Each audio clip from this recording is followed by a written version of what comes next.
to Two Guys from Verona with hosts Dan Perkins and Don Mazzella. Each week, they bring you their take on the world today. Dan Perkins is a financial expert, a regular columnist for the Hill website, best-selling author, and founder of a nonprofit foundation for our injured veterans. Don Mazzella brings his years of journalism experience and insights to the world today. He's a veteran newsman currently running a series of online newsletters and magazines, and is also a book author and on the board of the National Robotic Education Foundation. Together on each program, these men will provide thought-provoking ideas and commentary on what is happening politically, financially, and socially. They will also give listeners a heads up on future happenings. We start off each program with Dan Perkins' essay on what he considers an important issue facing us. Good evening and welcome to Two Guys from Verona. This is Dan Perkins. And Don Mazzella. And remember, you can find information about us at twoguysfromverona.com. And if you want to call in and make a comment, it's 561-623-9429. Don, I want to talk about the continued erosion and collapse of order and reason in Europe. We have a situation over the weekend where Air France told their female stewardesses who were going to be working the flights into Iran that are supposed to start again in the next month or two that they have to wear veils and cover their heads. And the stewardesses said, absolutely not. And here is a case where a private sector company, somewhat controlled by the central government in France, is trying to force on its citizens the political correctness of dealing with the Muslim faith. I find it reprehensible that in a time when we had those people killed in Paris, the people killed in Brussels, that we're talking about political correctness and they have forgotten all the people that died. It's amazing to me that we could sit there and 3 months ago, Angela Merkel gets the cover of Time magazine of the Person of the Year, and now she's vilified because she's trying to figure out a way how to get them out of her country. Their stupidity, their lack of thoughtfulness and analyzation of what was going on when they decided to open up the borders and let 800,000 people come into the country at one time with no housing, no food, no medical facilities, and to ask the German people to buckle up and provide for them. They're not learning the language. They're not becoming a part of the culture. In fact, they're trying to destroy the culture. It is a very, very bad situation. And we're within 2 weeks of a huge massacre in Brussels, Belgium, where innocent people gave up their lives because of somebody decided they wanted to prove a point about how powerful they were. If they don't get a handle on this in Europe very soon, there was a report that I saw that the police in London, and the Scotland Yard, and other international police agencies believe there are many as 10 other additional attacks that could be coming on the people in Europe. So I think it's time to say, wait a minute, you got to rethink this political correctness.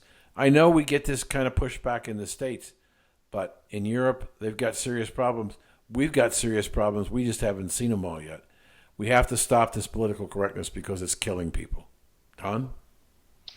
Well, there's an old saying: if you read history and you don't react to it, you're doomed to repeat it. If you read books about the period of the 1930s and how Europe reacted to the rise of Nazism, it's amazing how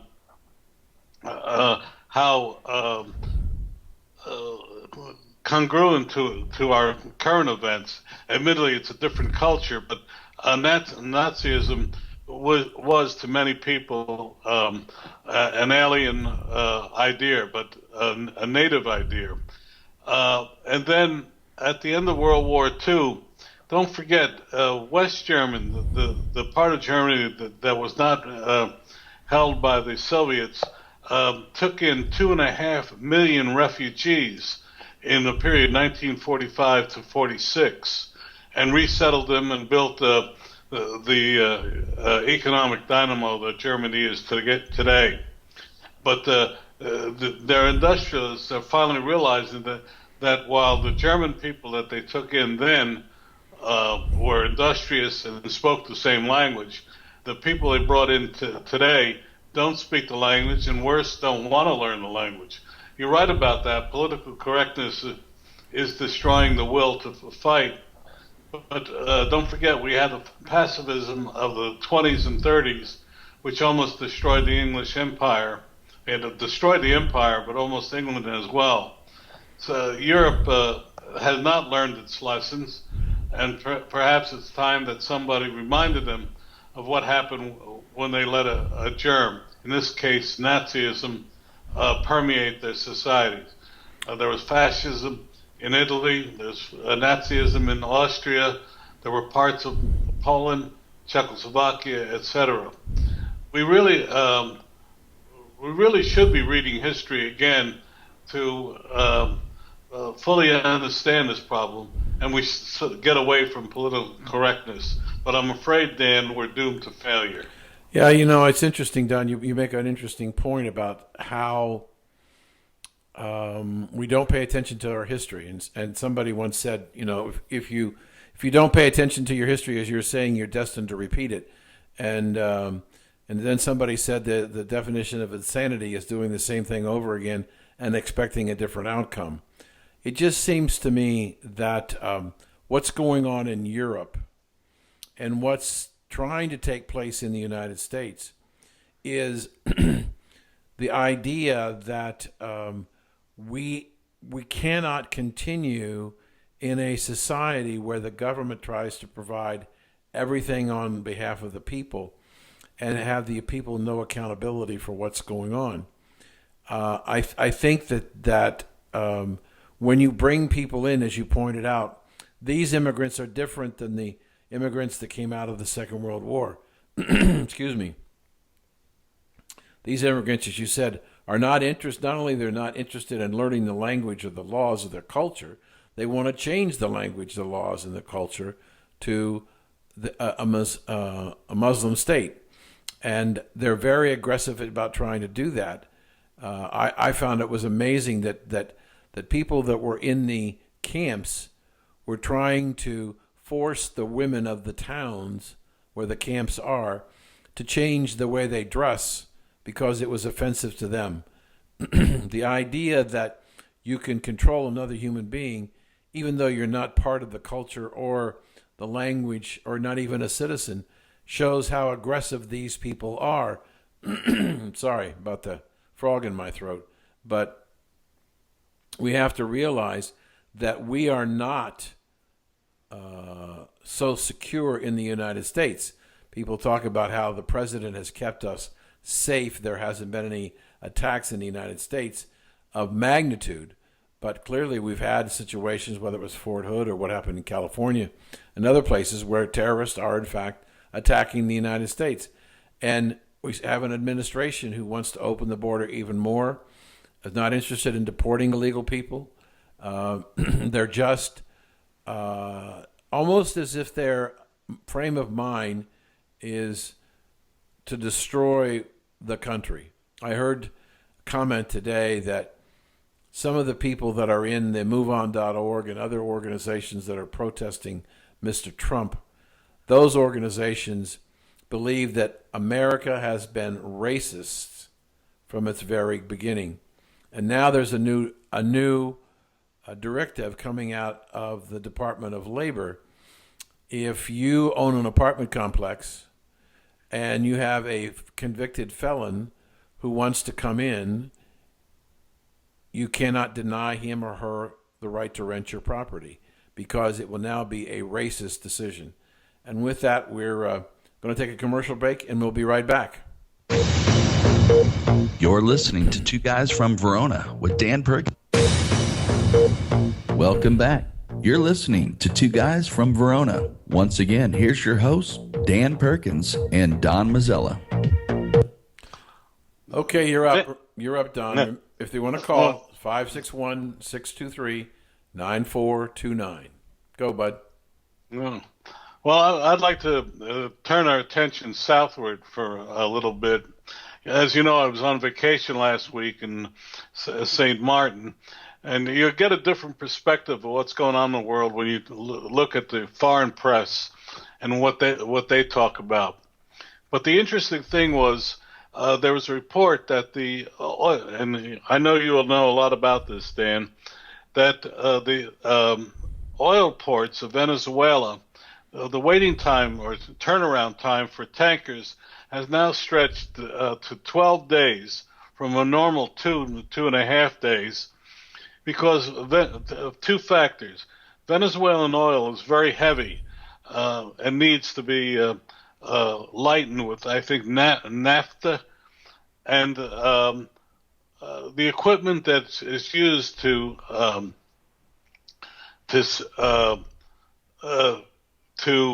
offload the oil, to load the oil, etc., mixing, all is going to pot because Venezuela does not have the foreign exchange to buy the proper parts. And also they're running out of dollars to pay, which oil transactions are mostly paid in dollars. And they are trying to be creative with the selling their oil to barter for various things. Well, it's a sign of the deteriorating situation in Venezuela, which by the end of the year has got to explode into some sort of violence.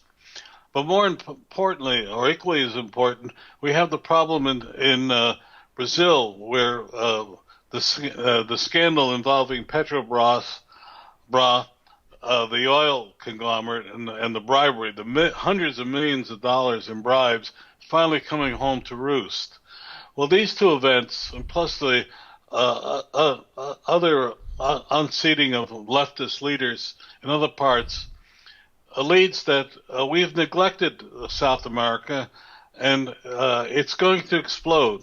And we should be looking at down there for what you worry about, the immigrants coming over the border. I worry about the entire area, which is ripe for problems for America, starting with the next president next year. So I wanted to bring it up. Wanted your thoughts on it. Well, I'm curious. You're talking about Central America. Didn't our president, after he went to Cuba in a baseball game, didn't he go to Argentina and dance the tango?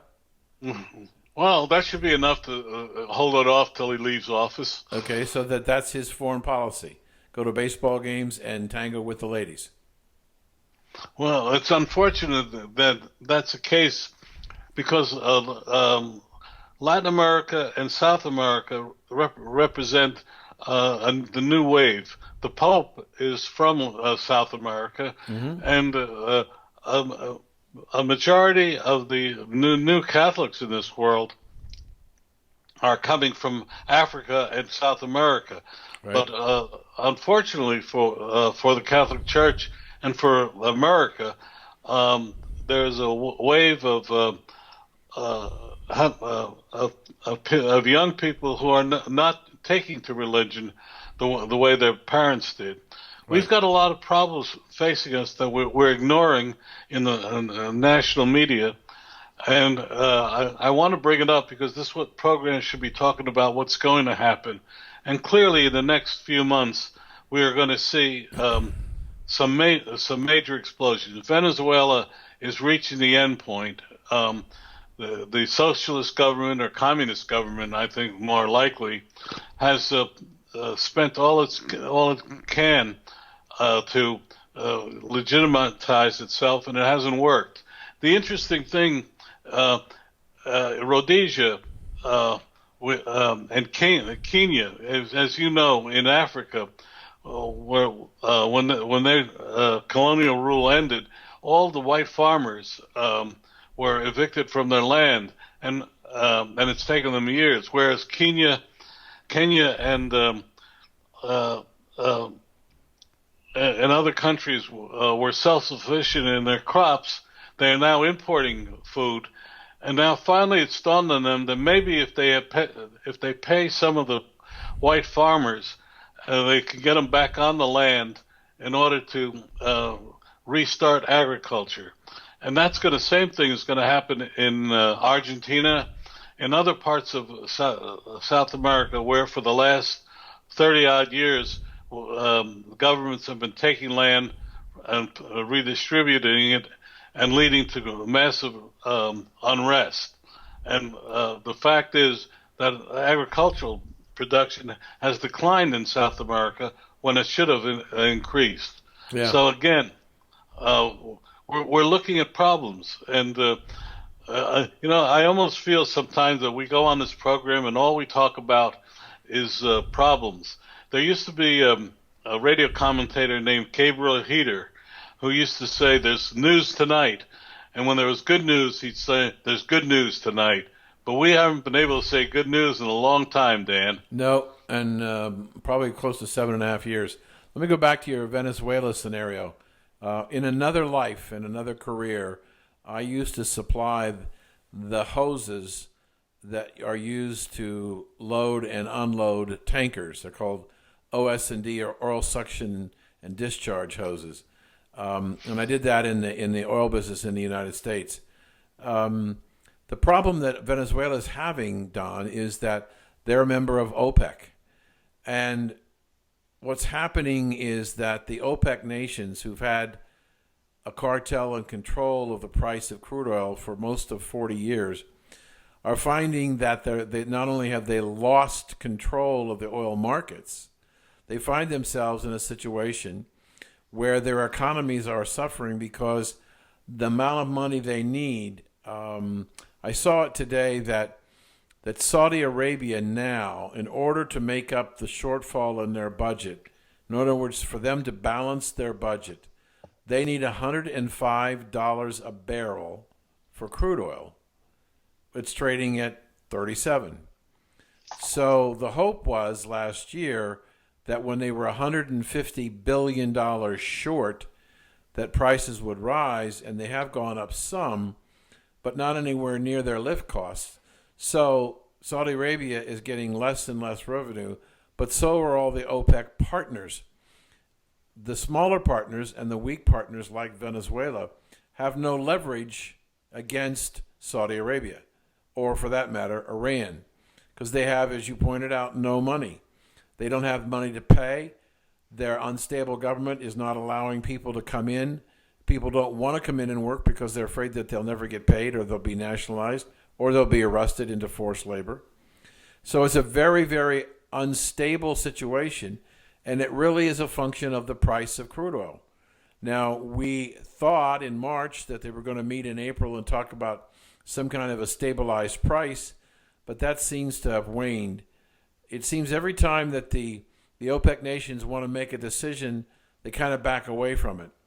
Every day that we go through this $35 to $40 oil patch price, every day more and more revenue is lost to the OPEC nations, and becomes less and less that they can do for their people, and the people will become more and more dissatisfied.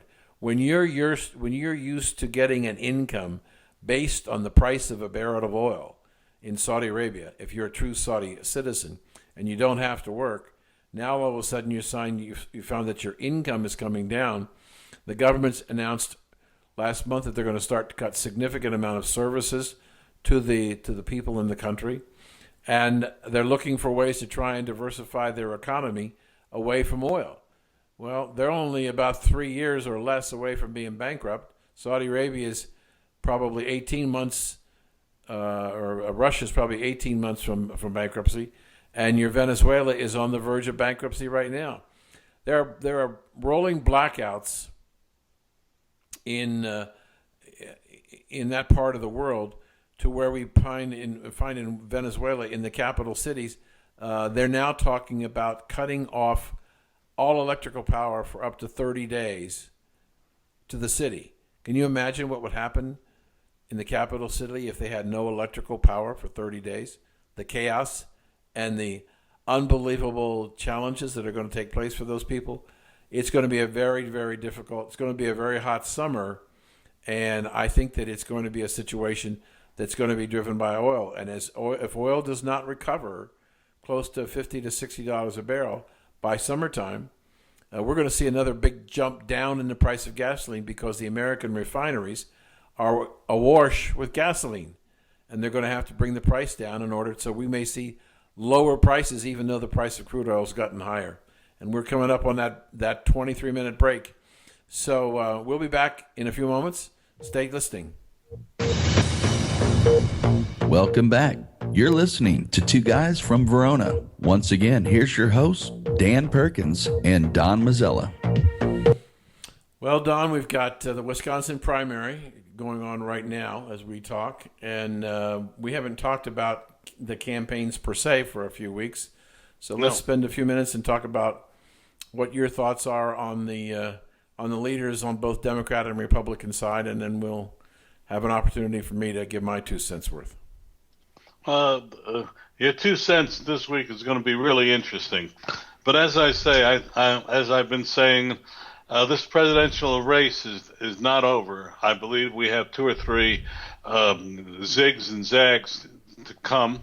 I still believe, as I've often said, that I towards the end, I do not believe Hillary Clinton will end up being the Democratic presidential nominee. If she is, I have a lot of egg on my face, but I'll take it. That's for sure. It's how I feel. I feel very strongly, and you see some of the gaffes she makes. If a Republican candidate had made the gaffes that she did, they would be all over her. As you pointed out about Sunday, her comments about abortion and calling the fetus what it is, a living, breathing person if you're Catholic, as I am, but that violates. I love your description. I'll leave that to you. But there's other things happening to Hillary Clinton that have me a little bit surprised that people haven't picked up on it. In the morning and late at night, she's dragging, as anybody would at her age. And let's not talk about I know she's younger than I am, but she's not that much younger than me. And towards the end of the night, I get dragged a little bit. But as someone has said, the presidency is one of the most draining jobs anybody ever had.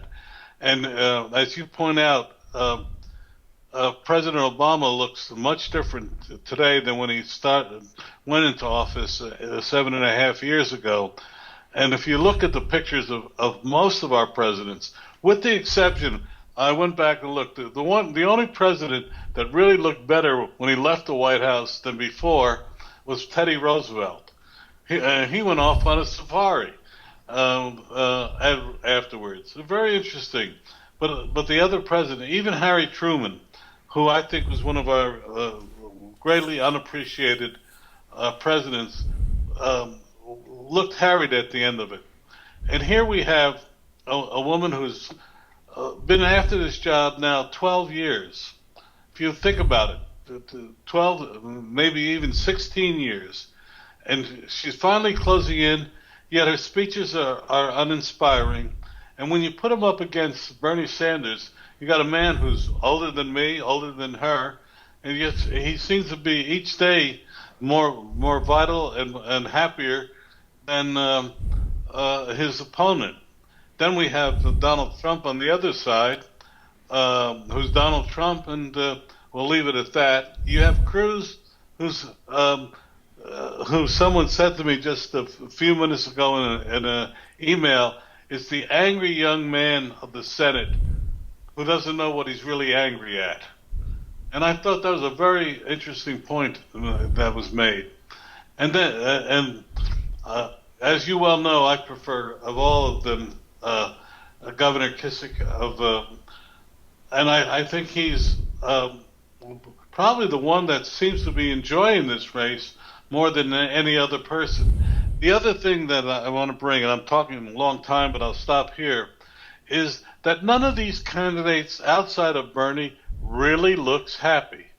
You ever think about that? You know, whatever you had to say about Hubert Humphrey, he looked happy. He was called a happy warrior, And whenever he campaigned, he was happy, and he really enjoyed the people. If you look at the various things, these candidates do not look happy. And I'll turn it over to you. Thanks, Don. I want to make a couple of quick observations. I started on this program maybe 3 or 4 weeks ago, raising the question about whether or not Hillary is physically capable of handling the presidency. And I question whether or not, given the we call them gaffes, but I think we have to look at them differently than a gaffe. Here, I'm going to give you quick 4 examples of where this woman has departed from what supposedly has been her life, more than 16 years. At the Nancy Reagan funeral, she talked about how much support Ronald Reagan was to the gay community, and the gay community was outraged with her. Then she went on 2 days later to talk about the coal industry and how she was going to put miners and mines out of work. And that's a union. Coal Miners Union is one of the principal Democratic bastions of support for Democrats for president. Yet she trashed them. The next night, she talks about how no Americans lost their lives in Benghazi, and that was a falsehood. And yet, most recently, she was on one of the Sunday news shows, albeit recorded, and she committed a mortal sin, Don, a mortal sin in the Catholic Church. She committed a mortal sin in the abortion movement. So much so that Planned Parenthood came out and criticized her dramatically about what she said. See, there are things that are spoken and there are things that are unspoken. And when it comes to dealing with abortion, and by the way, more than Catholics are opposed to abortion, Don, I believe. One of the 2 things that are sacrosanct that you don't mention when you talk about abortion is a person or a child.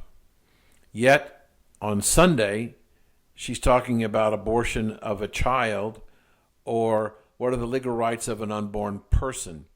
Planned Parenthood went berserk on her. So there's a gaffe, but when you're doing something that supposedly you've been doing for all of your life in areas of unions, of women's rights, women's health, and gay community, and you can't get the story straight, then there's got to be something wrong. I suggested, and I continue to believe, that I think there's something wrong with her mental capacity. Now, when I was speaking to my old friend, and I say old on the other end of this microphone, yesterday about it, he said, do you remember your mother repeating things every other day that she didn't realize that she had said them the day before? I said, yes, I did. It's a sign of age.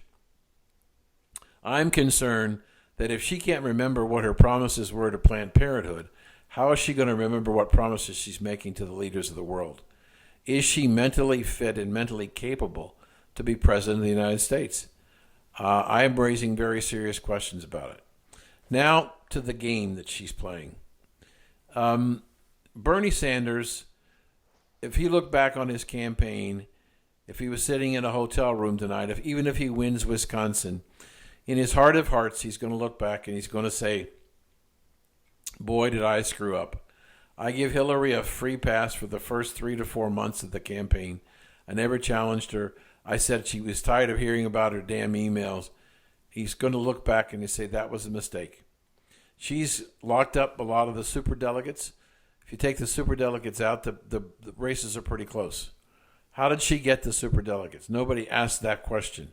Well, I found the answer, how she got the superdelegates. What happened was that she set up a PAC, the Hillary Victory PAC. And under PAC contributions, you don't have the same limitations that you have of individuals giving to specific candidates for their campaign. What happened was the PAC went out and raised money, and because it was a PAC, they found a way in which an individual could contribute, and his spouse, 2 people in a household, could contribute not $9,000, but $660,000 to the Hillary PAC. Then the money was flown from the Hillary PAC to the Democratic National Committee, which then was given money to give to the states that were in financial difficulty. And then money flowed to the Hillary campaign, and the treasurer, the chief financial officer of the Hillary campaign, decided which candidates running for office today or some point in the future would receive the largesse of Mrs. Clinton's money that she raised. So I was saying earlier, back when I was in high school, we had a problem where disc jockeys were being paid to play 45 records on the air to sell more records. They called it payola. Today, I guess we would call it, in the case of what Mrs. Clinton's doing, is money laundering. And if you look at it, it's a very similar deal that what she did and Bill did with the Clinton Foundation. They formed another foundation in Canada, channeled money from individuals from all over the world into the the foundation in Canada, and then that foundation, which didn't have to report who the contributors were, made contributions to the Clinton Foundation in the United States. So they were aggregating money on behalf of the Clintons and sending it to the foundation, and then the Clintons were taking the money out for their own personal benefit. These people should be working on Wall Street and putting deals together. They could compete with Mr. Trump in structuring deals. But the point is, these shenanigans are going on, and this is how she has locked up, I believe, a significant number of superdelegates and superdelegates who haven't even been selected yet or voted in the primaries yet to come, meaning New York for one of those. So I think it's a very interesting program, a very interesting scheme they put together. Not saying it's illegal, but showing how they've manipulated the system to their advantage once again. And I think that perhaps it might become an issue, and it might become a campaign issue, although you don't think she's going to be the nominee. But off the off chance that you might be wrong, maybe somebody will bring it up in the fall campaign. As it relates to Mr. Trump, I like Mr. Trump. I like his candor. There's a great piece that was on Drudge today, a piece written by James Buchanan, who was a presidential candidate a number of years ago, talking about what's different about Trump and the fact that he's a nationalist, not a Republican or a Democrat. Really good piece. I would encourage all of our listeners to read it because it's very insightful. Cruz, yes, angry man. Does he know what he's angry about? Yeah, I think he does. I think he knows. I think he believes in his heart that Washington is a corrupt city. Both Democrat and Republican leadership are corrupt, and they're emboldened to the donor class and to the polling class and the the consulting class and all those different classes for their income. And he thinks that that's the wrong thing to do.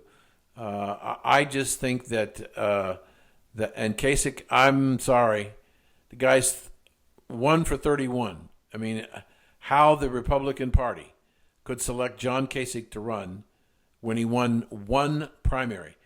Based on the rules, at least the current rules, I think it's 42 or 43, you have had won 8 primaries even to be considered on the first ballot for a candidate. So he hasn't met that.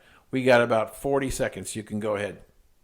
Well, I was just going to tell you that I got an invitation today to be a delegate to the Democratic National Convention. Don't ask me where they got my name from, but they said if I wanted to sign up, this is what I had to do. How much money do they want? How much money do they want? I don't know. I didn't go past that point. Okay. I just read the thing. I thought it was funny. Everything you say has veracity as usual, Dan. I just point out that we're in a sad state of this country right now, in the paucity of really good candidates. And I worry for the Republic, but as I said a couple of weeks ago, after seeing those young people, I do believe the Republic will survive, despite everything else. Okay, we got to take a break. We'll be back in a little bit. In this final segment, Don and Dan offer their predictions on what's going to happen in our world. Okay, Mr. Predictor, what do you think is going to happen in Wisconsin? Well, it's still polls are still a little ways off, but I think Cruz is going to win, but not by the 10 points that everybody's saying. They're going to be closer. I think that Donald Trump will suffer. The papers and the media will call it a defeat, but still in all, given everything. And don't forget, he does not have the people on the ground in Wisconsin that he had other places, and not to the extent that Cruz and Governor Walker there have put together. So it's going to be closer, and it's going to show that his message is still strong. And by the way, I have to point out an interesting thing here in New Jersey, which is very much a Democratic state. The number of Trump bumper stickers I've seen has greatly surprised me. And there's actually an article in yesterday's paper saying that Trump may take New Jersey if he's the presidential nominee. But then going back, it's Cruz, Trump, Kissick, and then bringing up the rear, hobbling along Rubio. Right. That's how I think it'll end up. Let me. We got a little bit of time. Let me ask you a theoretical question here. Some of the candidates, Carson, Rubio, and others, have small numbers of delegates that they've won, that have agreed to vote for them on the first ballot. Let's say that, I know it's hard to believe that Don could be wrong, but let's just assume that Don is wrong, and we go in about 3 weeks before Cleveland, and the number of distributed delegates between Rubio and other people are the difference to give Trump the nomination before the convention. One, do you think there'll be horse trading for it, that he'll get them, or not? Oh, yes, there'll definitely be. When you're that close, political history dictates that a horse trading be done. And maybe people can get a favored plank or a promise of a position. It's really interesting. The conventions that I've attended, the most interesting thing is the horse trading for the lower positions. There's a wonderful old saying, little men stand till the big men get their seats. And in this case, the little men may have a little bearing on it. So there will be horse trading if he's close. Right. You speak about that. One of my favorite subjects is studying Abraham Lincoln, and I saw read a great deal of information on the convention when he was first nominated, and the horse trading that was going on in the back room, and he told his operatives, make no promises, but they went out and literally promised the world to everybody to try and get them to vote for him. They had to. I think that there could be an interesting backstory here in Wisconsin. Everybody thought, if you think about it, you said Cruz had a better ground game. He had the governor of the state on his side, and that he, at some polls, had him up 10%. If it's a close race, if it's, I think, within 3 or 4 points, I think it's going to be a disappointment for Cruz. Yes, he's going to be able to say he won Wisconsin, but what happened to the 10-point lead, 11-point lead? Let me address that. That 10-point lead never existed in the internal polling of either the Republicans or the Democrats. It's always been a 3 or 4 or 5% difference. Because don't forget, the most it's been in the internal, the real polling by the people that I trust. The highest it's been, it was 7, and then that was leaked, and then they added the 10. But don't forget, the number has never been at 10%. And again, here we have the media saying one thing and the professionals thinking another. Are you saying that the media is not professional? They didn't get their numbers right? I'm saying the media hyped it. Oh, I see. Okay. So they hyped it. Those that were for Trump hyped it, and those that are against it hyped it in the hopes that he doesn't hit the 10%. Because every poll I've seen, if it's 3 to 5 points, what's the margin of error? 3 points? 2 points? to pretty much under 2 points. So if those are the surveys where they really cut down on the variance in various ways. So okay.